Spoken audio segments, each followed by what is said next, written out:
তোমার ওইখানে কিছু ব্যথা হয়? ব্যথা হয়? আরে কপাল রে। মানুষ কতটা অসহায় হতে পারে না দেখলে কখনোই বুঝতে পারতাম না, কেননা একটা জীবন আমি বহন করে সেখান থেকে এতটা বোঝা সম্ভব ছিল না। দেখো সকাল গড়িয়ে গিয়েছে, কিছু খাওয়া দাওয়া হয়নি, এই যে এই শাকগুলো তুলে নিয়ে এসছে, এগুলো গিয়ে বাড়িতে রান্না করবে তারপরে খাবে। আর এই যে ছেলেটা দেখো, এই একটাই ছেলে, ওনার শিরাটা কেটে গিয়েছে, কোনো চিকিৎসাও দিতে পারেনি। মায়ের মন তো কিছুই বোঝে না, তাই ছুটে ছুটে আসে যদি কেউ একটু হেল্প করে। কষ্ট হচ্ছে কিছু রতন? ও রতন, তোমার ওইখানে কিছু ব্যথা হয়? ব্যথা হয়? আরে কপাল রে। হয় বলছে, হ্যাঁ। তা তোমরা ভালো চিকিৎসার জন্য কোথাও নিয়ে যাওনি?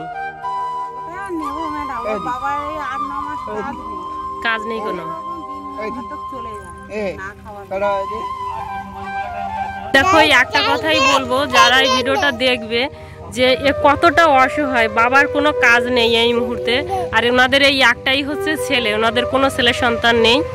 আর কি অবস্থা তার, যদি ইনাদের পাশে কেউ দাঁড়াতো তাহলে হয়তো ছেলেটা একটু ভালো চিকিৎসা ব্যবস্থা অন্তত পেত।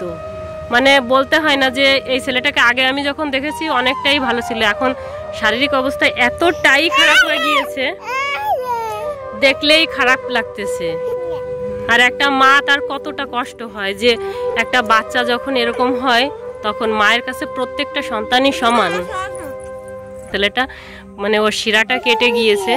তো এর পাশে যদি তোমাদের কারো দাঁড়ানোর ইচ্ছা থাকে অবশ্যই কমেন্ট করবে, আর এরকম কাউকে দেখলে অবশ্যই তাদেরকে সাহায্য করার একটু হলেও চেষ্টা করবে। রতন, কি খেতে ইচ্ছা করে? কিছু খেতে ইচ্ছা করে? কি করে? মিষ্টি? তাই?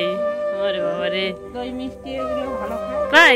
তাহলে তো খুব ভালো হয়েছে, মিষ্টি খেয়েছো তো ভালো লেগেছে শোনো? আচ্ছা বাবা, ঠিক আছে, আমি যদি আসি আবার কখনো তোমার সঙ্গে আবার দেখা করবো ওখানে। হ্যাঁ